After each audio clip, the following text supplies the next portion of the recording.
Bismillahirrahmanirrahim. Assalamualaikum warahmatullahi wabarakatuh. Al-Fatihah ila rahim sayyidina habibina syafi'ina Rasulullah Muhammad ibn Abdullah sallallahu alaihi wa ala alihi wa ashabihi wa azwajihi wa dzurriyyatihi. Inna Allah ya'ali darajatin bil jannah wa yarfa'una bi asrarihim وأنوارهم وعلومهم ونفحاتهم وبركاتهم في الدين والدنيا والآخرة وجعلنا من حزبهم ويرزقنا محبتهم ويتوفانا على ملتهم ويحشرنا في زمرتهم بالعافية وسلامة. ثم الفاتحة أهل الكتاب إمام أحمد بن عطاء الله ثم إلى سيد الشرحاء صلاة بالأمر دارت ثم إلى حضرة الوالد عبد الله بن محسن عطاء ثم إلى نفعنا الله بهم وبعلومهم. لهم الفاتحة. أعوذ بالله من الشيطان الرجيم. بسم الله الرحمن الرحيم. الحمد لله رب العالمين الرحمن الرحيم مالك يوم الدين. إياك نعبد وإياك نستعين. اهدنا الصراط المستقيم صراط الذين أنعمت عليهم غير المغضوب عليهم ولا الضالين. آمين. بسم الله الرحمن الرحيم. نويت تعلما والتعليما وتذكرا وتذكيرا والنفعا والانتفاعا والإفادة والاستفادة والحثا على التمسك بكتاب الله سنة رسول الله صلى الله عليه وسلم والدعاء إلى الهدى والدلالة على الخير ابتغاء مرضاته وقربه وثوابه وحسن الخاتمة مع اللطف والعافية وصلاح العاقبة.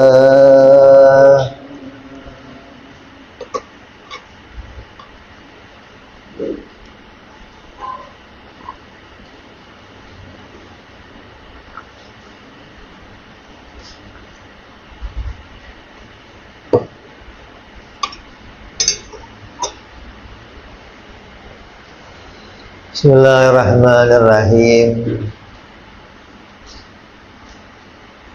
Alhamdulillahirabbil alamin wassalatu wassalamu ala asyrafil anbiya'i wal mursalin sayyidina wa habibina wa syafi'ina wa maulana Muhammadin wa ala alihi wa sahbihi ajma'in. Amma ba'du. Qala musanniful kitab rahimahullah wa nafa'ana bihi wa bi'ulumihi fid dharain. Allahumma aftah qulubana futuhal arifin wa bihidmatika wansur alaina birahmatika ya arhamar rahimin. Ila anqal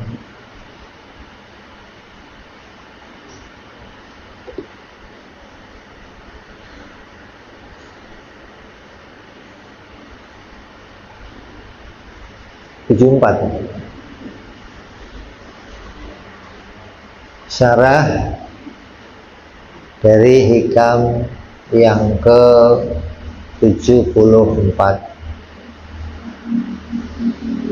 Liyukhaffif alamal bala'i alaika ilmuka bi annahu subhanahu huwal mubli laka walladzi wajahatka minhul aqdaru walladzi awadaka husnal ikhtiyari.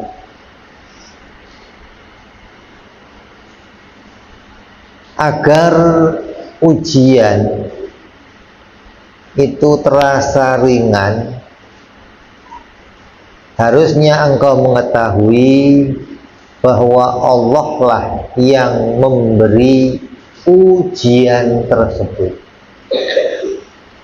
zat yang menetapkan berbagai macam takdir atas dirimu, adalah zat yang selalu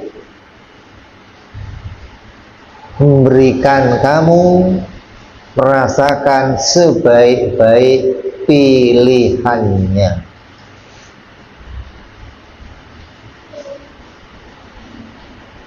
Ini makna terjemahnya.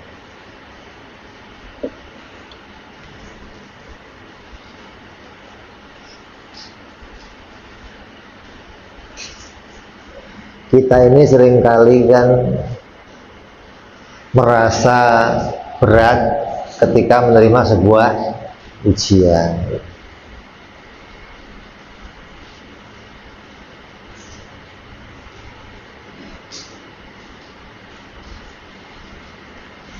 Nggak usah ujian yang berupa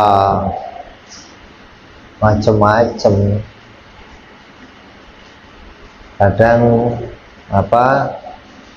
ujian yang kecil aja terasa berat.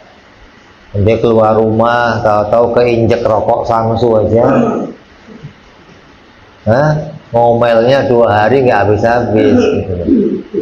Sialan, memang bego, rokok buang sembarangan, macam-macam. Apalagi ujian yang berat. Ujian yang berat itu apa? Ya, istri minta cerai, kontrakan habis, ya. Anak sakit, nggak bisa punya biaya ke rumah sakit, macam-macam lah. Banyak ujian-ujian yang berat, kerjaan dipecat. Maka musonef memberikan kita satu jalan. Bagaimana caranya agar ujian yang kita terima itu kita bisa merasakan ujian itu menjadi ringan.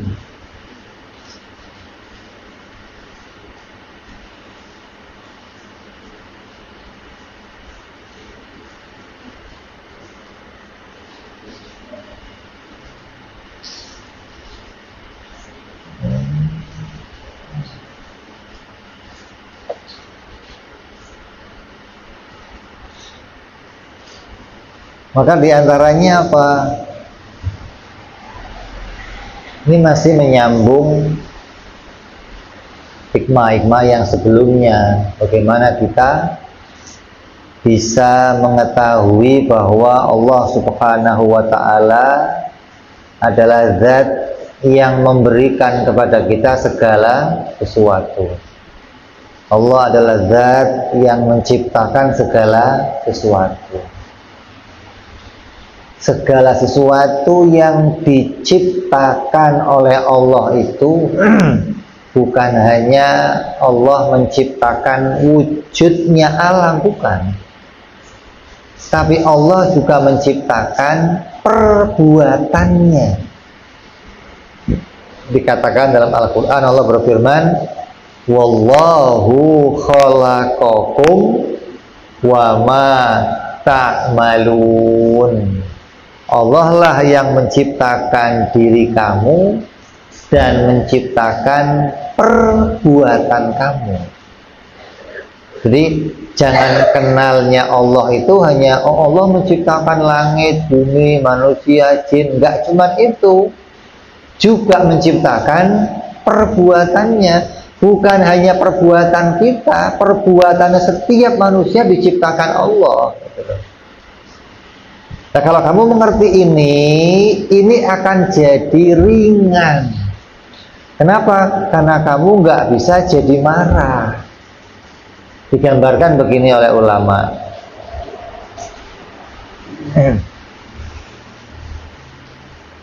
Ketika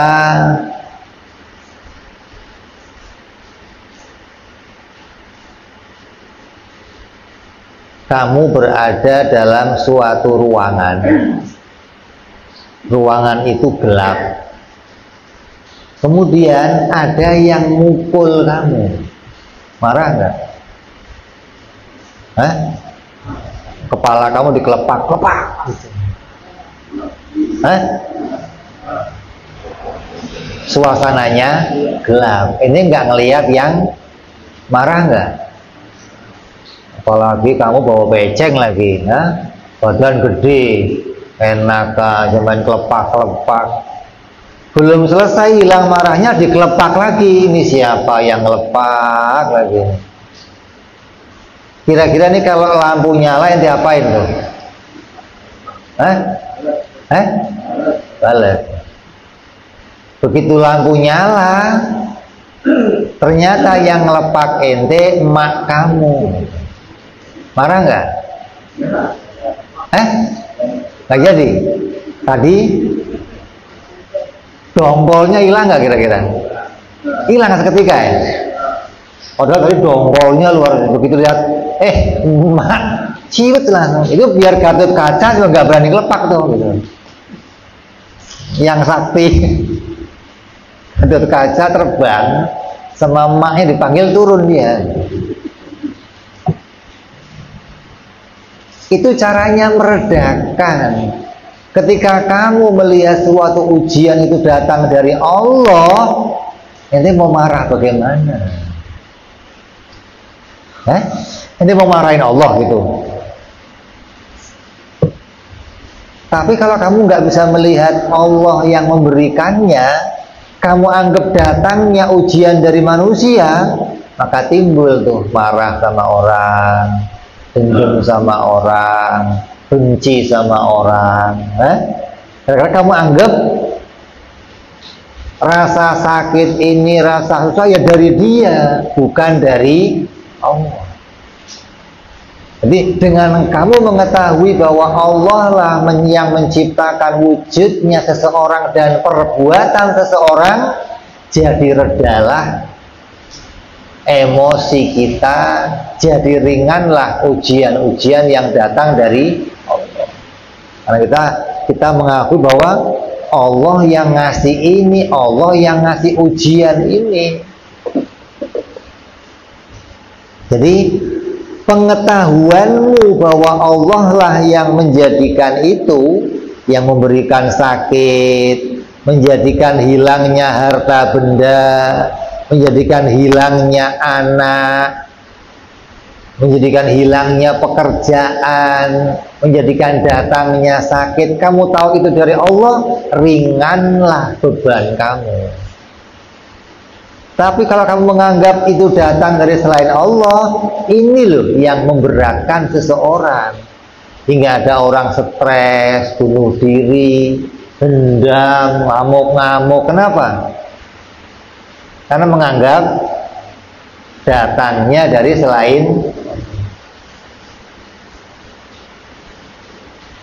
Ya kayak kamu lah, tiba-tiba ada anak kecil bawa batu, kaca rumah kamu dipecahin. Wah.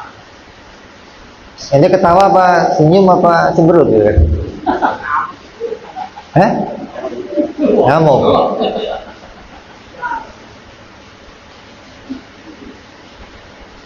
Itu kira-kira perbuatan anak ini yang bikin siapa? Allah. Ente mau marahnya sama siapa? Hubungannya apa? Bapaknya nggak ikut-ikut ngelempar. Anak yang lempar yang bikin Allah. Ketika kamu menyadari ini, ringanlah gitu. Tapi selagi kamu nggak bisa melihat Allah yang menjadikan ini, muncullah emosi, muncullah yang ada masuk bawa golok, anak diseret, mana bapak lu, gitu kan yang ada. Ketika kita nggak bisa melihat ini datangnya dari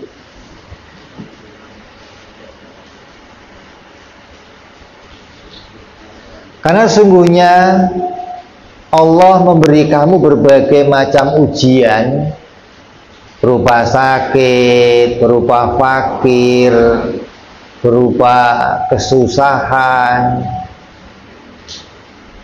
Itu diantara hikmahnya apa?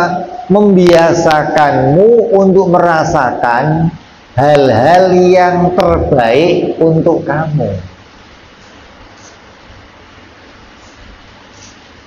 Orang itu biasanya nggak bisa ngerasain enaknya punya mata kecuali ketika matanya kelilipan. Ya, pas kelilipan susahnya luar biasa. Ternyata enak punya mata yang sehat. Ketika mata sehat, kamu nggak pernah ngerasain enak. Biasa aja mata sehat.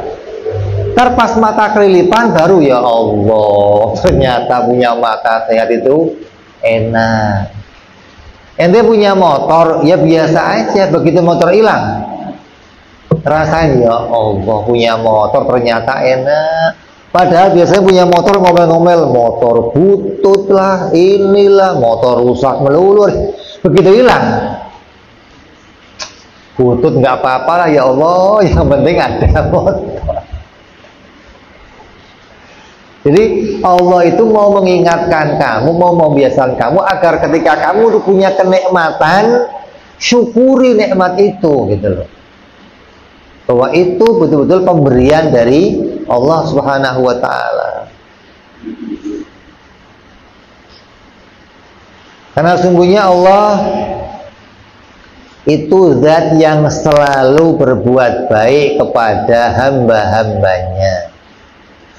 Ketika ia memberimu cobaan berupa sakit, berupa miskin, mencabut nyawanya orang yang kamu cintai, maka yang benar dan yang lebih baik untuk kamu lakukan adalah sabar menghadapi dengan cara yang baik dari pemberian cobaan yang Allah datangkan. Caranya cuman sabar, nerima gitu loh.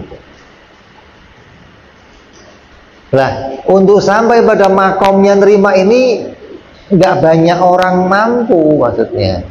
Karena sabar orang-orang itu beda-beda.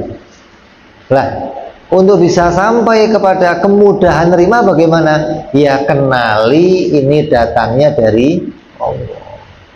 Jangan sampai kamu menuduh datangnya ini dari selain gara-gara elu nih gua begini, gara-gara kamu saya begini, gara-gara ini saya begini. Ini menimbulkan tambah beratnya kamu menghadapi ujian-ujian tersebut. Misalnya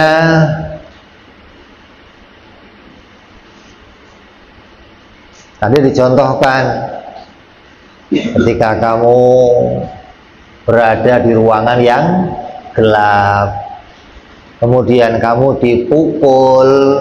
Setelah kamu tahu yang mukul itu guru kamu, yang mukul itu bapak kamu, mak kamu, maka hilanglah, redalah rasa marah itu hingga kamu bisa menerima apa yang tadi terjadi. Kenapa? Karena kamu tahu mereka itu sayang sama kamu. Kamu nggak jadi marah itu kenapa?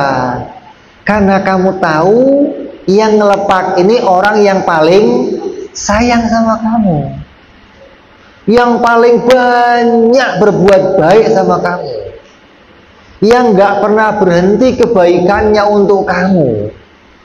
Ketika sesuatu hal yang pahit datang, itu nggak kamu hiraukan lagi gitu loh. Karena yang manis-manis yang banyak itu masih teringat dalam diri kamu.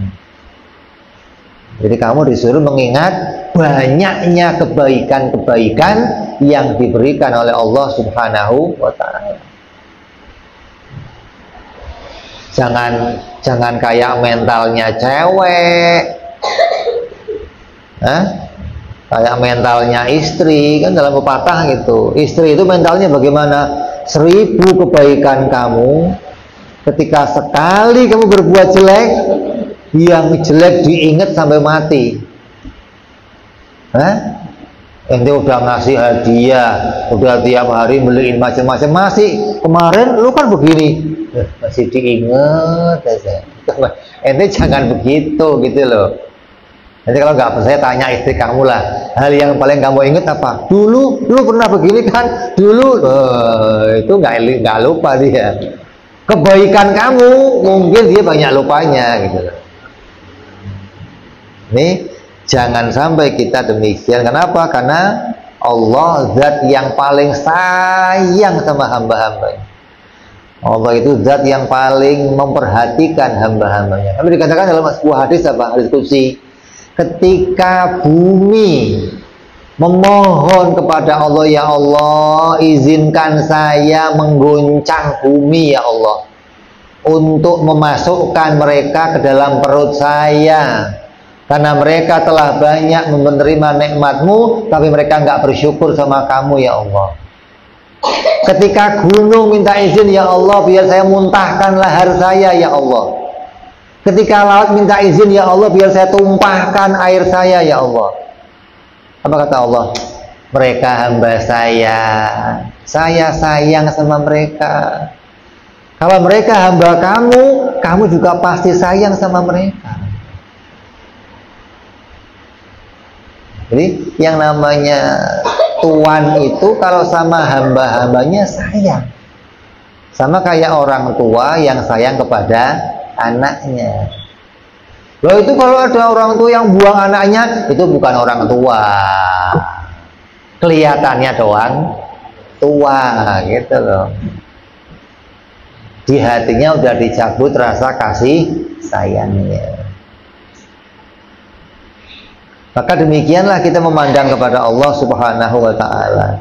Ketika Allah memberikan ujian kepada hambanya, karena sebab kasih sayang terhadap hambanya tersebut. Belas kasihnya Allah kepada hambanya itu melebihi kasih sayang seorang ayah kepada putranya. Allah berfirman dalam Al-Quran, wa kana bil mu'minina rahimah. Dan sungguhnya Allah itu sangat mengasihi hamba-hambanya yang mukmin. Yang nggak mukmin aja diperhatikan, apalagi yang mukmin.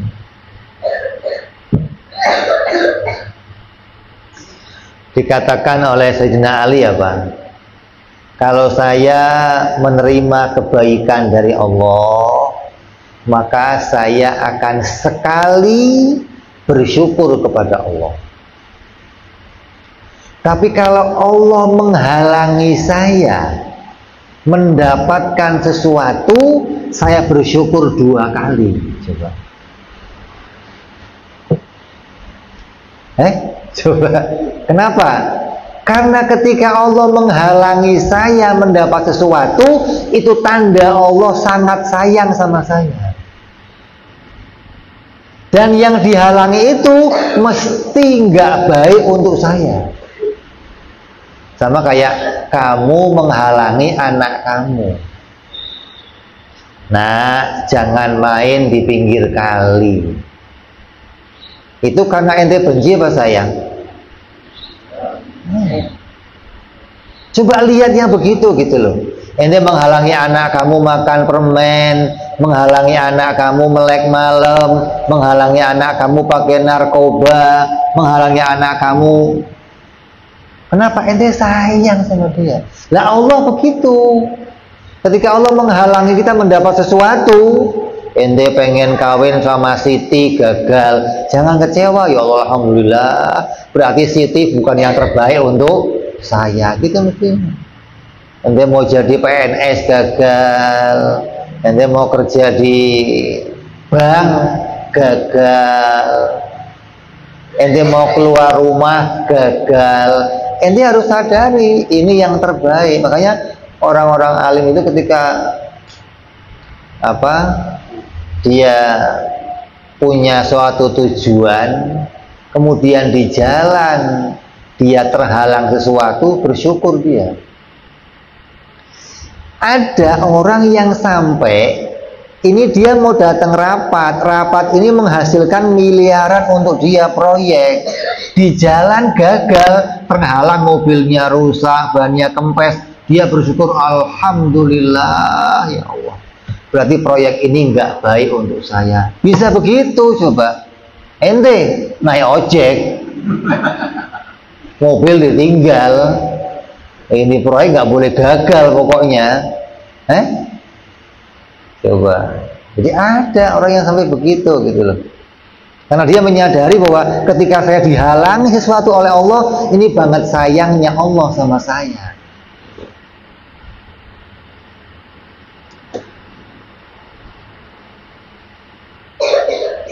Nah, kasih sayangnya Allah jangan dinilai seperti kasih sayangnya ente. Ente itu menganggap kalau saya sayang sama seseorang, saya akan kasih orang itu, kasih. Itu baru sayang namanya. Ya. Anak kecil itu menganggap bapaknya sayang itu kalau dia selalu kasih. Minta dikasih, bapak mah sayang sama saya. Kalau minta dilarang apa katanya? Bapak mah nggak sayang sama anaknya loh. Jangan begitu. Malah Allah itu kalau sayang kepada hamba-hambanya, dia memberikan banyak ujian kepada hambanya. Itu tanda sayangnya Allah kepada hambanya. Dikasih ujian fakir, dikasih ujian miskin, dikasih ujian sakit, dikasih banyak kesusahan, tandanya Allah sayang. Ada orang yang ya Allah bib, jenuh saya jadi orang melarat bib, dari dulu kok melarat melulu ya Allah. Masa hidup saya begini isinya ujian terus bib, kenapa? Ini mesti dia nggak kenal Allah. Mesti dia nggak pernah tahu yang menjadikan ujian-ujian itu adalah Allah, dan nggak pernah tahu bagaimana baiknya Allah kepada hamba-hambanya. Hingga isinya apa? Protes, ngomel, ngedumel. Ini yang terjadi. Sebagaimana diceritakan Syekh Imam Al-Junaid Shahibul Madhab di dalam tasawuf, suatu ketika kata beliau, aku menginap di rumahnya Syekh Sirri As-Sakoti. Syekh Sirri As-Sakoti ini iparnya dia atau masih kerabatnya. Ketika malam sudah beranjak, sudah masuk tengah malam, Syekh Sirri membangunkan saya. Beliau berkata sama saya, wahai Junaid, sesungguhnya aku bermimpi seakan-akan aku bertemu dengan Allah. Dan Allah berfirman kepadaku, wahai Sirri As-Sakoti, sungguhnya aku menciptakan makhluk, maka mereka semua mengaku mencintaiku. Ini dalam mimpinya Syekh Sirri As-Sakoti itu akan melihat mendapatkan dia diajak ngomong sama Allah. Allah berfirman kepada dia bahwa Allah menciptakan hamba-hambanya, dan si hamba itu semua ngakunya cinta sama Allah. Kemudian kata Allah, aku menciptakan dunia Lalu 90% dari mereka lari dariku mengejar dunia. Sebelum ada dunia, semua ngomongnya cinta sama Allah. Engkau Tuhanku, Engkau segala-galanya bagiku. Begitu Allah ciptakan dunia, kenikmatan dunia, Allah ciptakan perempuan, Allah ciptakan harta, tahta, 90% hambaku lari dariku mengejar. Ya kayak contohnya ginilah, kamu sama anak kamu waktu lagi nggak ada apa-apa kamu gendong anak kamu, cinta sama emak, diciumin bolak-balik. Begitu ada bapaknya bawa permen, nah permen emaknya ditinggal, antar dulu mak ya, ngejar permen dulu gitu loh. Emaknya ditinggal, yang dikejar kok diacungin begini permen, ya kayak ente lah, sekepok dulu dia. Ya ente di sini ngaji nih, di depan ada bagi-bagi fulus, ente keluar apa masih ngaji kira-kira? Ambil dulu. Keluar dulu.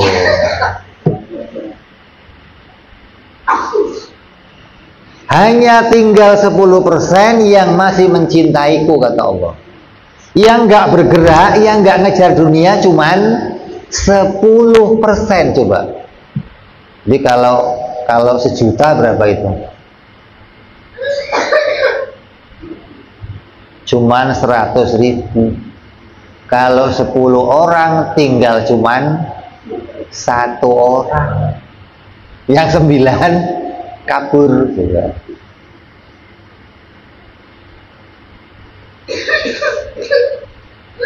Kemudian aku menciptakan surga loh.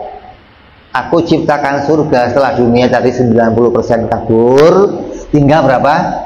10%. Lalu aku ciptakan surga. 10% yang tersisa itu 90%-nya kabur ngejar surga,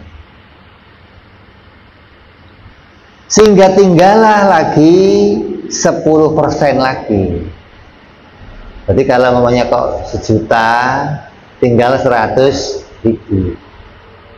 Ketika Allah ciptakan surga, yang 100.000 ini 90.000-nya kabur, tinggal 10.000.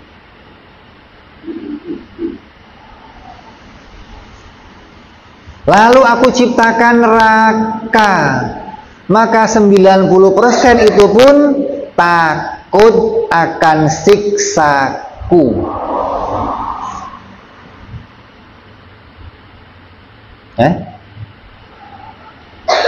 Tinggal berapa tadi? 10.000. Allah ciptakan,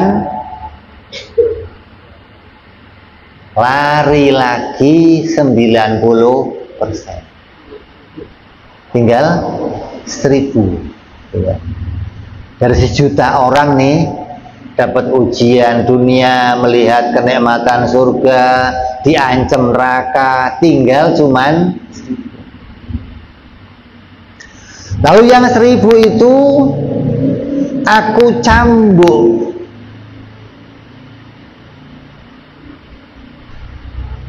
Aku cambuk dengan berbagai macam ujian. Dengan ujian-ujian, maka 90% lari dariku.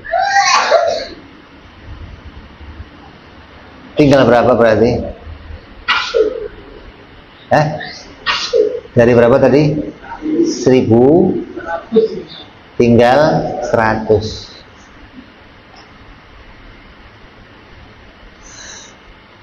Lalu aku berkata pada sisa hambaku tadi, jika kalian tidak mau mengambil atau menginginkan dunia, kalian tidak lari dari neraka, kalian tidak mengejar surga, dan kalian tidak berlari dari ujian-ujianku, lantas kalian pengennya apa?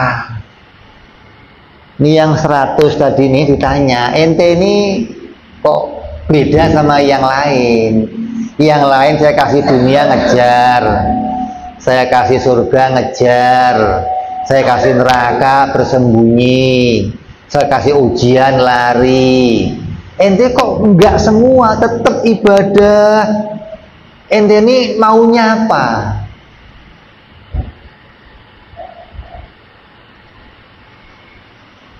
Maka mereka menjawab, ya Allah, Engkau mengetahui keinginan kami. Maka aku berkata kepada mereka, aku akan menuangkan kepadamu bencana yang tidak akan sanggup ditanggung oleh bukit yang besar.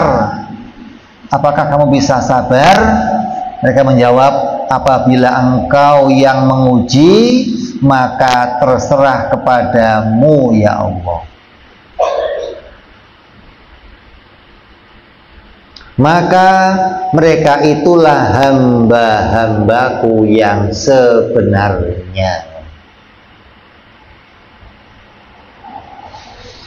Ini sebagaimana ceritanya Nabi Allah Adam alaihissalam.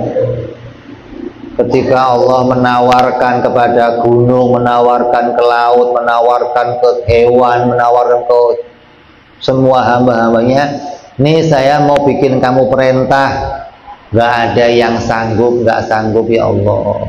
Ketika Nabi Adam yang ngomong, kalau memang itu engkau yang bikin, ya monggo ya Allah, saya menerima aja dah.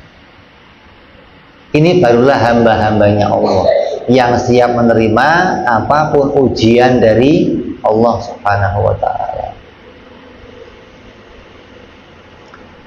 Jadi di sini kalau diumpamakan, tadi saya mengumpamakan berapa? 1 juta. Kalau diumpamakannya 10.000, maka yang tersisa berapa? 1. Kalau diumpamakannya 10.000, maka sisanya cuman 1. Ini cerita bagaimana Syekh Junaid mendapat cerita dari Syekh As-Sirri As-Sakoti.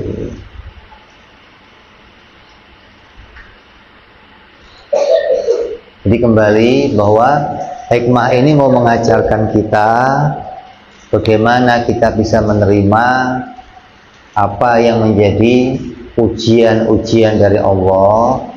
Karena yang namanya ujian dari Allah itu diberikan kepada hamba-hambanya. Kalau ujian itu untuk para nabi, maka itu menaikkan derajatnya. Untuk para orang-orang soleh itu menaikkan derajat. Kalau ujiannya untuk kita, menghapus dosa.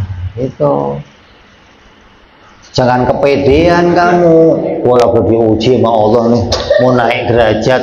Ini bukan naik derajat, mau dosa masih abrek-abrek kok naik derajat. Itu bisa ampun dosa sudah untung. Ujian kamu bisa sampai mengampuni dosa, udah untungnya luar biasa. Jangan ngimpi naik derajat, nantilah kalau sudah dosa kamu habis, nah baru ngimpi naik derajat. Ya, jadi ujian-ujian yang Allah berikan sebagaimana dalam hadis, Allah tidak akan menguji hambanya walaupun tertusuk duri. Ketika hamba itu bersabar, Allah akan jadikan ampunan untuk tiap-tiap dosa-dosanya. Ya, mudah-mudahan kita semua dijadikan oleh Allah menjadi orang-orang yang bisa mengenali Allah Subhanahu wa Ta'ala, bahwa Allah adalah zat yang maha baik, zat yang sayang sama kita, Zat yang cintanya kepada kita itu enggak terbatas.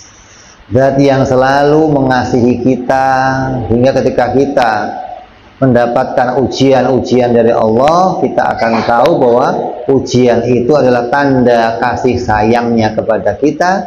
Ujian itu adalah ketika menghalangi sesuatu, tanda sesuatu itu enggak baik untuk kita, dan kita bisa menerima apapun yang jadi ujian dari Allah Subhanahu wa ta'ala. Amin ya rabbal alamin. Ala hadhihi niyyah wa ala niyatin shalawat ila hadratin nabi. Al-Fatihah. A'udzu billahi minasyaitonir rajim. Bismillahirrahmanirrahim. Alhamdulillahi rabbil alamin arrahmanir rahim maliki yaumiddin. Iyyaka na'budu wa iyyaka nasta'in ihdinas siratal mustaqim siratal ladzina an'amta 'alaihim ghairil maghdubi 'alaihim waladdallin. Amin. Ya Rabbana i'tarafna bi anana iktarafna wa annana asrafna ala al-adha ashrafna fatub alaina tauba taghfir li kulli hauba wastur lana aurati wa amin raati waghfir li walidina rabbi wa mauludina wal ali wal ihwani wa sairil hillani wa kulli dhi mahabbah au jiratin au suhbah wal muslimina ajma'ina rabbi isma fadlan wa judan mannan la biktisabi minna bil mustafa rasulina bi kulli sudi salam rabbi alaihi andal habbi wa alihi wa sahbihi idada ta'si suhbi walhamdulillahi fil badi wa tanahi ana rabbika rabbil izzati amma yasifun salamun alal mursalin walhamdulillahi rabbil alamin. Assalamualaikum warahmatullahi wabarakatuh.